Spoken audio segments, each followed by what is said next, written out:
Good morning and welcome to our Instructional Influencer Series. We are so excited to have you participate with us. This is an idea that we had to connect with other educators during a time in which we're all facing unprecedented challenges.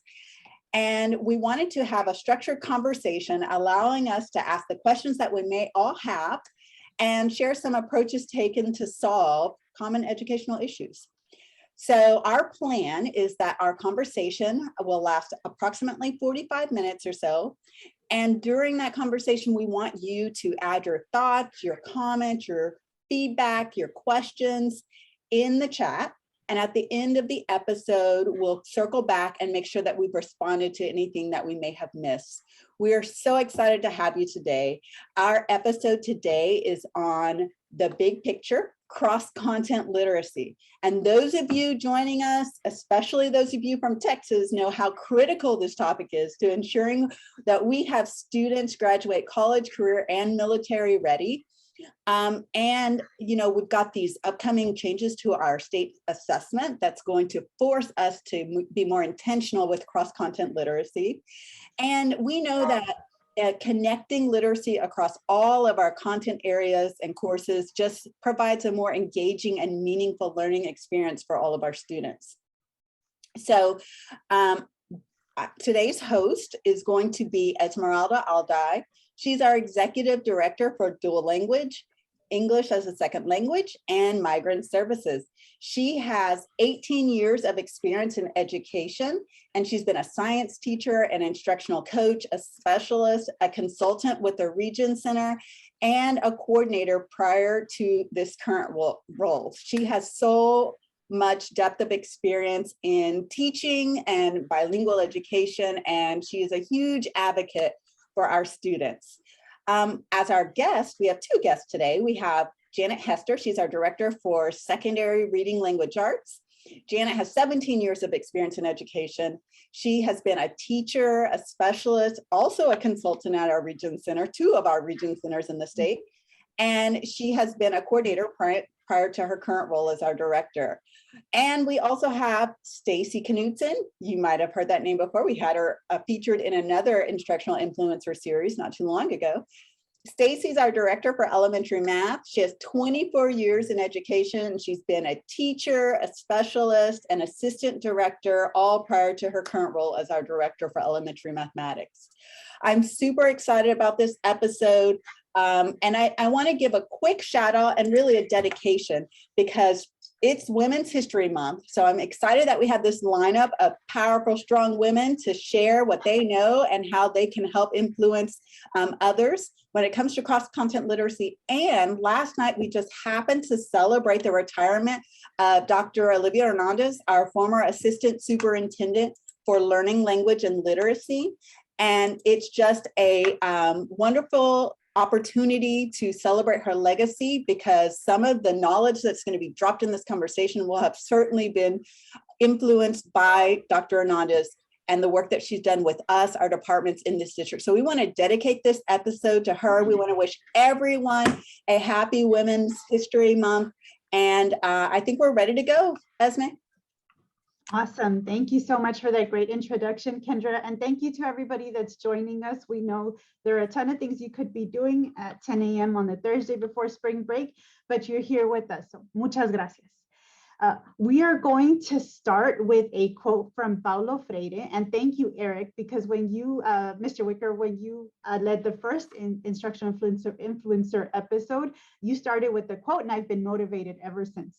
And so we're going to start with this quote from a Brazilian philosopher and educator, Paulo Freire. Reading does not consist merely of decoding the written word of language. Rather, it is preceded by and intertwined with knowledge of the world. And so if you've seen our SAISD literacy plan and you have heard about our work across departments, and I'm hoping that you're able to see and hear the deep collaboration that occurs across the dual language department and the curriculum and instruction and assessment department, but even beyond our two departments, right? What does literacy mean in SAISD? And what do we mean when we say we are reading the world in San Antonio? Because San Antonio has a rich history. What does that look like in our schools? So Janet and Stacey, I'm going to start off with our first question. How would you define cross-content literacy? I think you're framing it so beautifully when you talk about the intertwining of our content and our students' knowledge of the world. And I think as a district, we're coming to understand that merely teaching facts, our surface level content isn't enough. And our students are more engaged and will be more successful and are more successful when we can dig deeper into concepts and real deep understanding. And so that's where cross-content literacy can really support us. And it can be helpful, I think, to think about it in terms of input, where the students are learning content, right? And that might be through text that we provide, through the concrete visuals we provide of what specific content, skills, and knowledge we want our students to learn. So students are going to be reading and listening to that. And then output. So output is their processing of that content. It's the opportunities they have to read, to write, to listen to one another, to speak through. And I think considering both input and output in every classroom and every class that we're teaching allows students to build that richer, deeper knowledge. And of course, because we are so empowered by our biliteracy practices, we would also be considering the metalinguistic supports, right? So all the beautiful things that we do all the time, sentence stems, word banks, things that provide students with the academic vocabulary and syntax even to create that meaning and deeply process. Thank you so much for that, Janet. Yeah, I would piggyback on what Janet said about all of those things. And really, you know, I've said it before, math is its own language. We're all mathematical language learners. You know, we don't come from homes, our parents aren't speaking that way to us. They don't make us write about, you know, math concepts. It's not really conversations that we have around the dinner table. And so for a lot of our students, you know, the time that they really get to talk about math and the time that they really get to see the connections between their life, their world, and math is when they're at school. And so by providing all of those supports that Janet was just discussing, I think that's how we learn to be a mathematical language user as well. Thank you so much for that. And I hate to throw in standardized testing so soon into our conversation, but we can't escape the fact that our students have to take exams like TELPAS, right? Where they have to be able to provide output across content areas in a manner that is just not very student friendly, right? So the more that we're able to all own these practices across content areas, the better it'll be for our students who have to take an additional standardized test in this area. All right, since we're talking about academic language, and I've recently learned that academic language is a, you know, a construct that we've kind of developed along this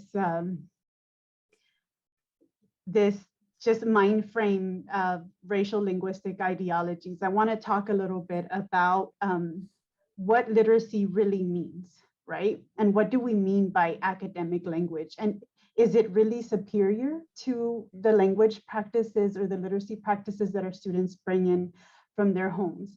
And so Dr. Jonathan Rosa, one of our distinguished speakers here in SAISD, he joined us from Stanford and he's been here a couple of times with us and has blown us away. He has a book entitled Looking Like a Language, Sounding Like a Race. And in that book, he has a chapter called That Doesn't Count as a Book, That's Real Life. Dr. Rosa posits that the literacy skills students use to read their worlds, such as music lyrics, navigational skills learned in the context of community, spoken word storytelling, and other forms of oral history are not valued in most students' schooling experiences. How do we address that in our district and in a city like San Antonio?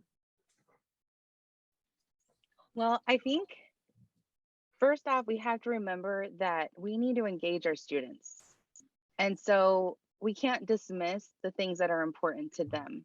And we need to instead start thinking about how we can tap into those things. So I think when we, and our teachers do this so beautifully, when we build relationships with our students and we hear them talk about Minecraft, and then we can start to conceive that Minecraft is a literacy, right? Like the things that you're building, the strategies that you're using, if that's what the students are excited about, those are the kinds of and analogies or metaphors we can bring into our classrooms to ensure that they're engaged because we are using the literacies that they find important. So I think we as adults need to challenge ourselves to dig into these different kinds of worlds that maybe we don't happen upon. Like we think about TikTok and it's so easy to dismiss TikTok, right? But there's so many young users on TikTok who are like creating like movements, right? Learning about their world. They're talking about class and it's a funny TikTok video, but they're making some really big observations about the world around them and their place in it. And so thinking about how can we take something like this and use it as an opportunity to analyze communication methods, to analyze messaging, right? And then how can we ask our students then, like we talked about the output earlier, how can we ask students to use those kinds of literacies as the output? But we can kind of cheat the system because we're going to teach them the content, right, through these different methods. So I think just really honoring our kids and knowing them and going there to keep it about them. Thank you for Yeah, that. I'm thinking about like our curriculum documents. I know we're really trying to pull in like how they're seeing math being pulled into their world every day. And so we've tried to include some, you know, project-based learning where they're making a trip to the panaderia, or they're, you know, they're going to the missions and they have to plan out a day, or how much it would cost a field trip to different places in our city, things that mean a lot to kids. And they have to, you know, convince their principal to like choose a field trip that they have planned out. They've, you know, considered the cost and for each student, and you know what's going to be the biggest bang for the buck, and what connects to their learning and all their content areas. You know, this might be something I'm learning about in social studies, so this would be a great field trip for us to go to, or in science. And so I think we've really tried to incorporate that into our documents. And also, like, I think students seeing themselves and having that growth mindset that they can do it, that everybody can learn, everybody has the possibility of achieving great things. And you know, letting the kids discover their learning, you know, that we're not, the teacher is not always the input of all knowledge. Like they have a way to input for themselves and provide the output. Thank you so much, Stacey. Just going back to Freire real quick, he has this concept of student, teacher, teacher, student, right? Where we need to dismantle this power dynamic where the teacher knows everything and our students are empty receptacles to be filled, right? Learning from our students how to produce language in authentic ways, using the things that are interesting to them, such as using TikTok, right? That pushes our growth mindset as adults too, right? So it's not just about the growth mindsets of students, it's about the growth mindsets of adults. Like what are some things about our students' cultures and their literacy practices, their taste in music, right? The things that get them excited that we've been dismissing as less important than whatever we can teach them at school, right? How do we overcome these? It ends up being implicit biases about our students' culture. So it's super important to think about our growth mindsets as adults también. I think it's also a yes and, because I know in secondary RLA, we have, say, for example, the canon, right? And we know that we want our students to have these experiences, and more the push for our thinking needs to be, how do we bring in these complex texts so that students have some kind of background or touch point, right? When they go off to college or when they're adults and these things are referenced in our culture, but also tie into the things that are important to them now, so that it all becomes text that is accessible and important. So we don't need to dismiss anything. I think just that yes and mindset is really important for us. Thank you so much for bringing up the yes and, because our students are still responsible for passing standardized tests, right? That aren't fun, right? But it prepares them for the real world. I just have to do a plug right now for a book that kind of taught me that concept, because I've been all about, well, as a teacher, not so much as a central office representative, right? But, to what end with all these standardized tests? And this book, The Art of Critical Pedagogy, from Jeff Duncan Andrade, who's been here with us several times, really taught me, like, how can we take the canon, right? Because we can't escape that. We can add to the canon, but how do we inject critical questions about the characters that are marginalized in stories, right? Or in texts that we've just been taught are the seminal texts, and those are the ones that matter. How can we take what we're required to teach and push our students' critical thinking skills about that? And I also have to plug En Comunidad when it comes to that, because as we serve 90% Latinx students in SAISD, we've learned so much from Dr. Luz Yadira and Carla España about how we can ensure that we're centering our students' language and literacy practices, while still meeting the demands of standardized testing, of course. So speaking of standardized testing, how do we keep from robbing students of the joy of reading and writing as we navigate a culture of high stakes testing? Okay, so speaking from a secondary reading language art lane for a second, I think remembering that independent reading and self-selected text is such an important itch that teachers need to scratch. All kids need lots of different kinds of reading opportunities. And when they're able to select their own text and practice the reading skills they're learning in Tier 1 instruction, they're building fluency and comprehension. And that goes all the way through English 4, when they're really tackling those, we want them tackling more complex texts, right? So making sure that we have a balance of different kinds of reading opportunities. But then when we are assigning texts, right, that are grade level and complex, we can do things like have choice and voice, and make sure that students are not relegated to the one thing I find important for like maybe weeks on end, but like text sets where they can choose different stimulus. And I think when we talk about content area and writing in particular, thinking through how we can provide different choices for writing responses. And of course, that's going to be super important starting like next year, right? With the new item types.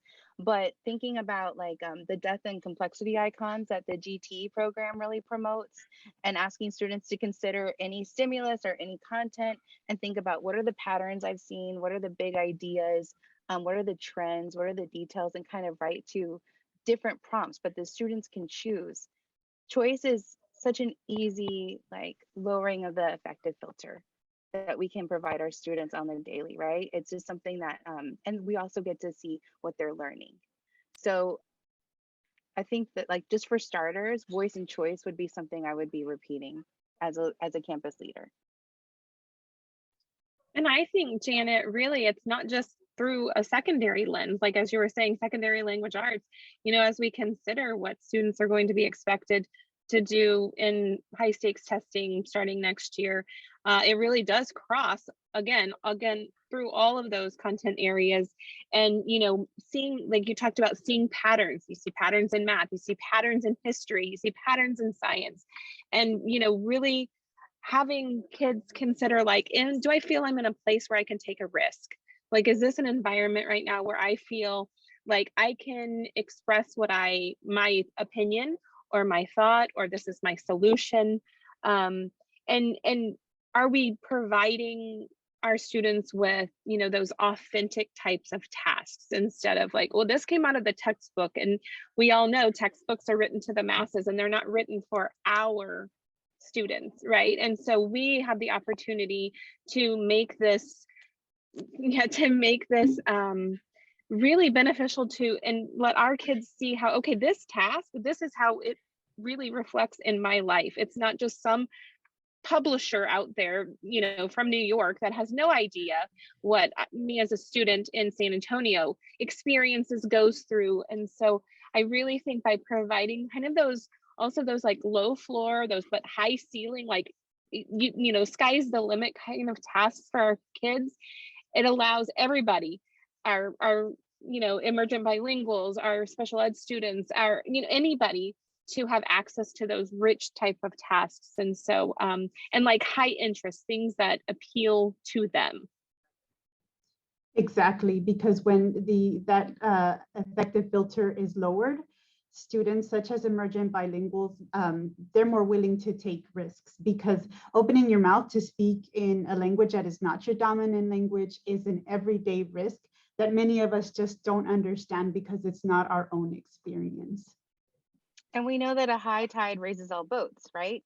So we allow that opportunity for all students, and then we have students who are really able to express at their highest level, no matter where they are in the classroom. Thank you so much. I love that expression, Janet. We need buttons with that. So I love this next part of our questions, because we get to highlight what's happening on campuses, right? As we visit schools in SAISD, we're blown away by teachers' creativity, especially during the pandemic, right? So where have you all seen cross-content literacy strategies be successful, and what systems lead to campus-wide success? And if you're a campus that feels like you're new to this and you're going to dip your toe in that water, where can we start? So the great thing about it is I've seen it kind of in so many places. It's hard for me to pinpoint specific schools, but I will say, in visiting with my schools that are participating in my AES cohort, my Associates for Educational Success, what I'm seeing in specific places like in Carvajal, when I go to Carvajal, I can see teachers are using those interactive journaling. They're allowing students to turn and talk to each other first before writing. They are activating their schema for what is to come, their prior knowledge of what they already know and can contribute to whatever the content is at the time. I see lots of journaling with quick writes and quick write summaries where they're being given sentence stems. So it kind of starts off the thinking in case they can't quite access it at that particular point. Lots of anchor charts with academic vocabulary, but also some models and strategies to connect to those specific words. And really what we're seeing across the district, what I'm most excited about, is lots of different types of numeracy routines that are getting kids to think and talk about it. And, you know, all the ELPs, right? They're listening to their partner, they're responding to what their partner says, they're adding on. All those accountable talk moves are really happening during this particular time in every math class, with the notice and wonder, and, you know, finding out things that are the same, but this is what's different about it. Asking kids, you know, like, which one doesn't belong, and kind of their reasoning. Well, why would you think this one doesn't belong? A lot of that, like two truths and a lie, number talks. And so I just feel like there's a whole lot of, you know, and I know that's just what I'm speaking for math, but I can see a lot of these numeracy routines being done across the different content areas as well. Like, you can do a which one doesn't belong in every content area, right? The two truths and a lie, these aren't just specific math strategies, just what I'm seeing across our district. And so really kind of a focus on, you know, empowering the students and having them kind of really own their learning and being a part of their classroom, and not just kind of that passive, you know, I'm just going to be, like you said, Esme, earlier, you know, the empty receptacle that somebody's going to fill. They already are so full of so much knowledge and information that now is the time to allow them to, you know, share all that they have. And I'd like to take all of what Stacey's saying and acknowledge that teachers, individual teachers, PLCs are really already implementing so many different cross-content strategies. Also, yes, and right, I'm thinking about next year and any campus who wants to have something more systematic across campus.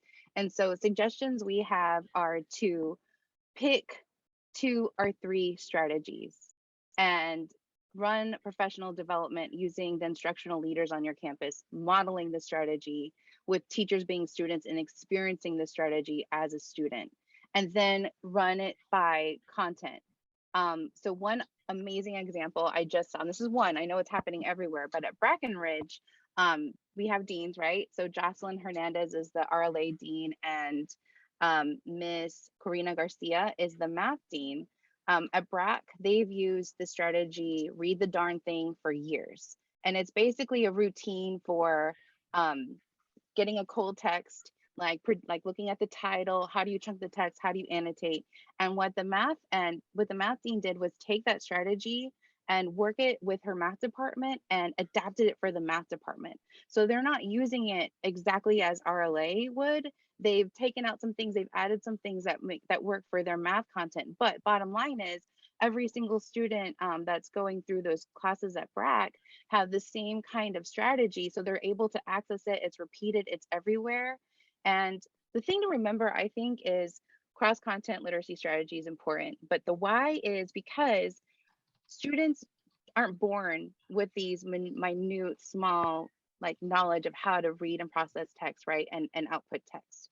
We're all strong readers here. So I think as adults, it's really hard to like break down these little steps. So an instructional routine helps a developing reader, a developing writer, build muscle memory. Pretty soon, like as English 4 students are, seniors, they're not gonna need to have the read the darn thing because it's just gonna be so ingrained. But I think we at each campus have to determine what are going to be the most successful strategies for our kids, because the campus leaders know their kids. So it's a matter of taking, say, one of the strategies we have on our cross-content literacy toolbox. Like we have so many strategies, but you can't say run them all campus, right? Teachers need to have the focus. So they need to, as a campus, figure out what are going to be the best 2 or 3 things we're going to start, say, in the fall, and then figure out how we're going to adapt them by content. And then I think this is really important. I'm sorry, I'm on a soapbox. The thing with these strategies is teachers as an adult teacher, right? Loving my content and reading language arts. I needed to see a strategy more than once because the richest, most productive strategies are complicated. There's a lot of little teacher moves. There's a lot of student moves. The prompts need to be just right. So we can't just have a PD at the beginning of the year and expect all teachers to just run with it and the students to like do it well. Like we need to keep working at it, and then we build and we tweak the strategy and we make it even, we just add layers and layers so that we have deeper processing and more output from the strategy. So yeah, just but the beautiful thing is we have the expertise at our campuses, and it's so beautiful. Yes, we have it. We just need to make sure we have time and space to develop it. Yeah, and I think that's so important too. If kids are saying, hey, I have to do this in my English 2 class, but then when I go over here to my geometry class, the same kind of system or structure is in place. Or, when I go into my world history class, this exact same, whatever they're expecting me, the output they're expecting from my English 2 class is the same output that's expected. Like you're not having to reteach a whole bunch of different things every year, and kids are like trying to keep it all straight. Like I have to do this for, my English class, I have to do this for my math class, I have to, if it's all connected. And like in elementary, I feel like it's a little bit easier to really create that kind of system, right? Like, okay, when we say journals, what do we expect? And so you kind of set up like school-wide expectations for journals. Like we expect that, kids will find the next clean page in their journal, they'll title it, this is what we expect, we'll have some quick writes, or, this is what's going to be our focus. And then when we go into our PLCs, we say, okay, what's our system-wide approach, and how are we going to reflect on how we've used that? And so then when a student goes through their years at that particular campus, nothing's a surprise. We have a particular problem-solving model at my campus that runs K-5 instead of, well, every year I have to learn something different.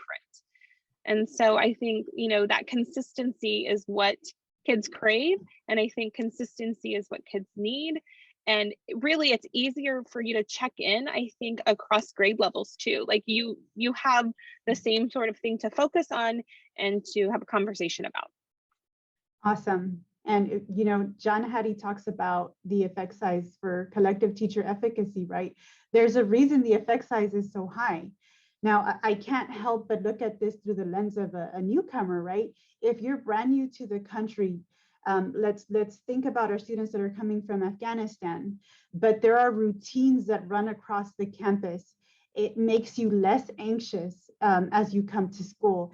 If there are different expectations for how you write in every class, right? How you have an interactive notebook, right? Which is fine, right?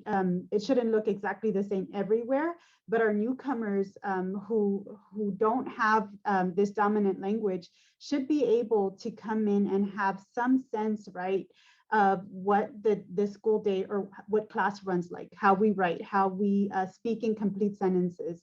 And if it benefits newcomers, like Janet said, the high tide raises all the boats. It's going to benefit everyone, especially during the pandemic when there's so much that's been out of our control. All right, I'm sorry. Can I just like Yeah. the whole I'm so excited about this. Like the interactive notebook, right? And we have technology at this point where all students potentially have a Chromebook that they can take from class to class.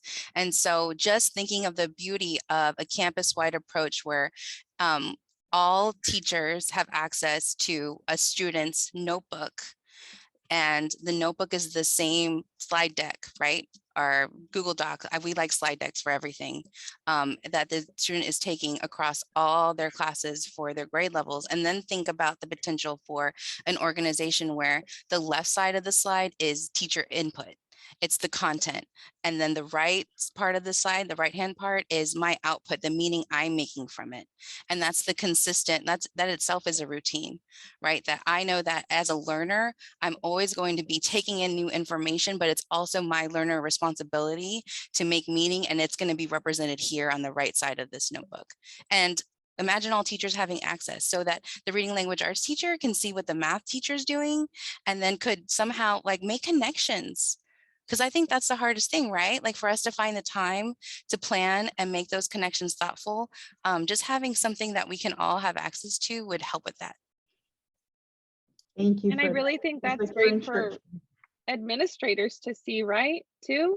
Like, wow, look at the whole, we really are looking and thinking about the whole child, I think at that point. It's not, everybody's in a silo.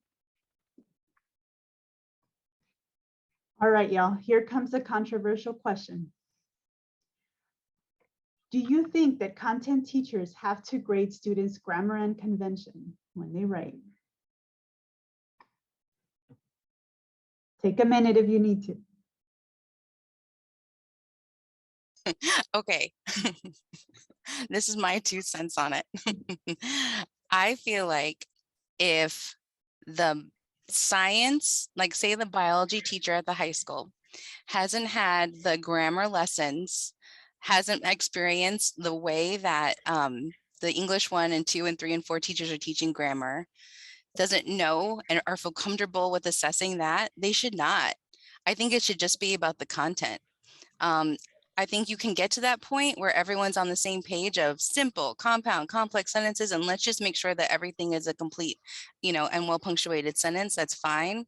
But I think when we're starting out, I think that we should let the reading language arts teachers take care of assessing for conventions and grammar.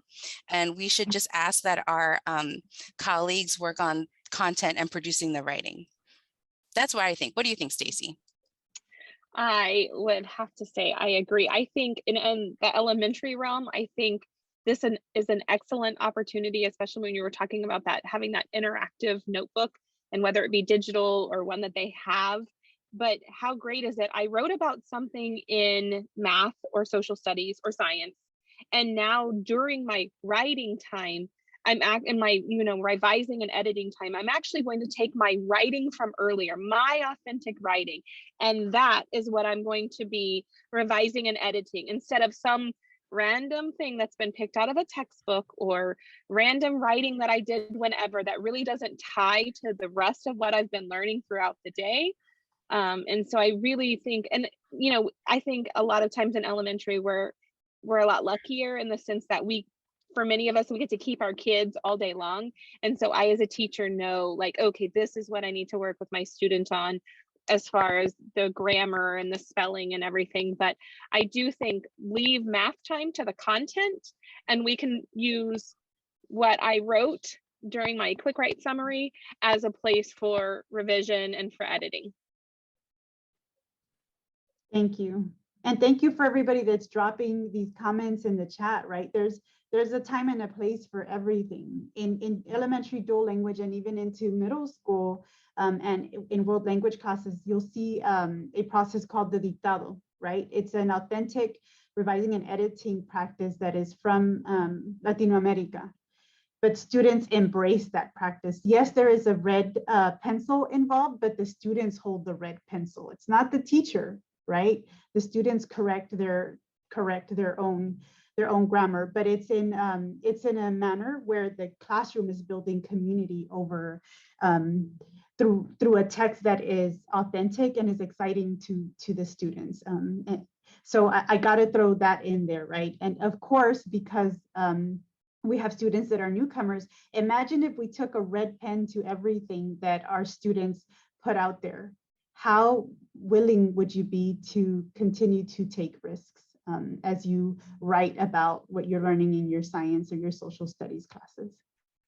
Yeah, and I'm thinking not just for your newcomers. I mean, I'm thinking, you know, like I was talking about earlier, being a math learner, language learner, or even I think about our students with disabilities. And, you know, if they think everything I write down, somebody's going to be nitpicking instead of really thinking about what I'm writing, what I'm trying to say. Yeah, it really prevents kids from even trying, from taking that risk, from just getting their thoughts out on the paper. And are they able to use that? I want them to know, you know, are you able to use the vocabulary, you know, or the concepts that we just learned about? And so then thinking about that cross-content notebook idea, the right-hand side, like it might be, I think it'd be really helpful to make sure that students understand that right-hand side where it's my output, that's my thinking, right? It's like a judgment-free zone. I might use that opportunity to go back later and see some misconceptions that I've learned, but this is not where the red pen would ever go. And maybe even for content. But then we need to think about the check for understandings where I am going to be taking things up and I am going to be evaluating you.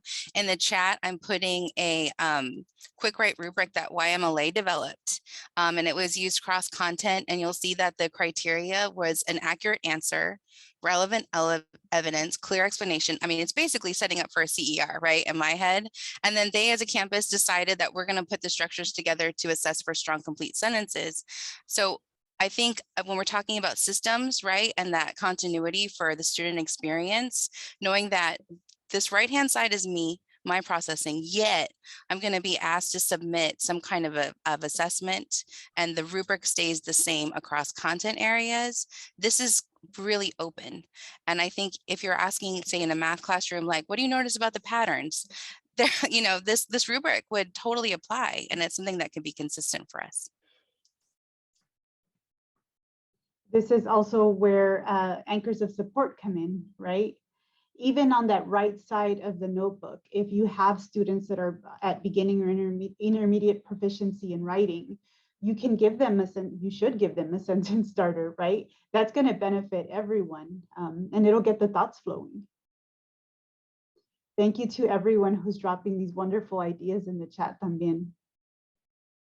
All right. How do we make sure that teachers who teach a discipline outside of reading language arts feel empowered to implement cross-content literacy strategies? And why is it so important? You want to go, Stacey? Sure. I think that fundamentally we all, whatever our specific content area is, we all still are reading language arts teachers. Like we're having to read, like we were saying with the literacy plan, we're having to read the world. And we're not just reading in our language arts class. Like that should not be the only time kids are reading. And so, you know, we really try to bring out the whole reading, writing, listening, speaking, all the things that are good for all kids, not just our emergent bilinguals, but you know, again, like we've talked about, utilizing those interactive notebooks and having that like QSSA where we're posing a question to our students, right? And then we've given them that sentence stem to kind of take that piece of pressure off, and, you know, like signal to me when you're ready, and then you're going to share with someone first, and then we can assess like what actually happened during this thinking. And so I think that we all should be empowered to know that we're all basically reading language arts teachers, and we are using the same types of strategies and skills, and have those high expectations for our students. And I think you're right on. I think taking a close look at what we're already doing well on any campus and building off of that, naming practices as we might not think of them as cross-content literacy, but if the students are processing and having time for structured conversations, right? Like we can say, this is just part of our work and we're going to continue it. And then I just want to repeat myself one more time. I think starting with 2 or 3 strategies and then offering teachers the tools and resources to implement them well. And that means time with professional learning opportunities. It means time to implement. It means designated time to come back and talk about the tweaks that needed to happen. And then it means an invitation to try it again, right? So I think that all of that, though, needs to be systematized. And it's great that we're talking about this now because we have time, maybe post-STAR, to really dig deep and think about how we're going to make really structured, concrete plans around this. Awesome. I just have to throw in a testimonial from my last year in the classroom where it was TELPAS time, right? And the English language arts teacher who was new, you know, she was new. She said, I need you to help me get the student to write their TELPAS writing sample. How do you get them to write? They wrote this much about atomic structure. I asked the kids to pretend that an atom was talking about losing or gaining electrons. And one of our students wrote this much, but he refused to write in the English language arts class. And so the teacher's question was, well, you just teach science, how you get him to write that much? Well, the thing is that we write like that every single day. It's not a surprise. We don't wait until TELPAS time for our students to write in authentic ways about what they're learning. And also we have fun with it, right? You put little stick legs on a Bohr model and pretend that the atom is talking about bonding with other atoms and stealing electrons, right? And kids have fun with that. And then you start scaffolding away from some of those fun types of prompts so that they get ready for something that is more academic, right? I say that in quotations, but we have to have fun with it as teachers. Otherwise, the kids are gonna know, and they're not going to enjoy writing. yeah, Right. they know when you're trying to pull one over on them, right? You think you're being all sneaky, like, oh, I'm gonna have you write. No, they know. And so yeah, making it really authentic. And I'm thinking about like doing a 3-act task in math and really having them go and then research, like they're coming up with the questions, they're developing well, I want to know this, and how can I, what do I need to know, what information do I need? So they're filling in all the blanks for themselves, and then they easily have something to write about. It's not like pulling it out of the sky, like, oh, now I'm given some random prompt. No, I asked the question, I'm going to go find the answer, and I'm going to communicate how I came to my conclusion. Awesome. All right, we have time for one more question. San Antonio ISD is unique in having so many dual language sites. How do we ensure that when we say cross-content literacy, we truly mean biliteracy? And I have to, bring in the fact that we're not just talking about biliteracy in Espanol, right? Like I said, we have students who speak Pashto, we have students that speak Swahili, we have students that speak languages that are not even English or Spanish, right? So how do we make sure that when we talk about cross-content literacy, we're honoring all language practices? I think we need to be really cautious and consider both languages and make sure that we're not othering one language because we're getting ready, say, for new item types, right? So all that have been doing, we need to continue to do it. And I think we need to think about making sure that when we're thinking in terms of, say, input, output, both languages, all languages that the students are bringing, the home language are represented. And so it's just continuing that same course and making sure that we don't run scared, like we don't lose our resolve. What do you think, Stace? Yeah, I agree with that. I think we still need to honor both languages, whatever they are. And I think we can do that by providing, our students lots of opportunities for visuals. Thinking of in the terms of how most students learn, and they really are visual learners, providing those manipulatives. And it's not just in math, it's in, performing that science experiment. It's really having that opportunity to engage in and experience that task. Like we talked about, using the accountable talk moves, providing our students with all the scaffolding and supports that they need in order for them to feel successful, no matter which language that they're using. Awesome. I would be remiss not to bring in African American vernacular English, right? Whether we're talking about an African American student in a dual language classroom or not, right? How do we ensure that we are elevating African American vernacular English, which has been othered, right? Which is often seen through the lens of, well, we got to fix that because it's not academic language. How do we ensure that African American vernacular English is also elevated in SAISD?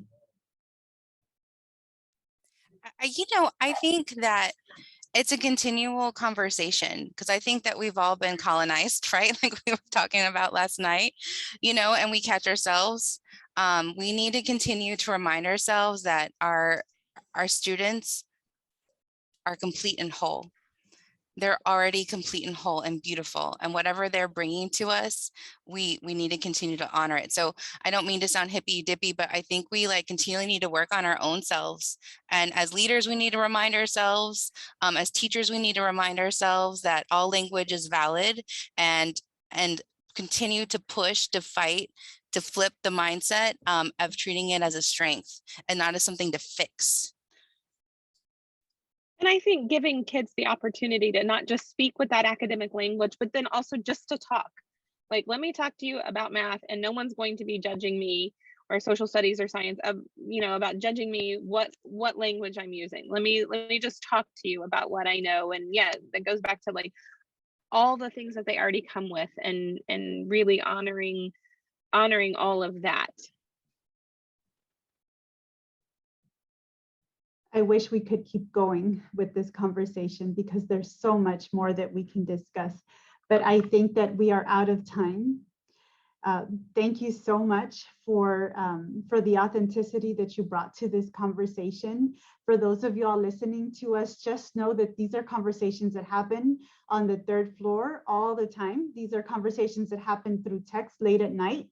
Also, what you see here with these departments and us working together to ensure that there's cross-content literacy is work that goes beyond the school day. This is what we're about here in San Antonio ISD, and we can't do that without the partnership of school leadership and maestras and maestros, of course.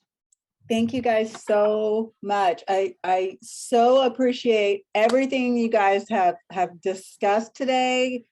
This is one of my favorite episodes, I gotta be honest. You guys did an amazing job. A beautiful conversation, so many takeaways. Thank you ladies so much.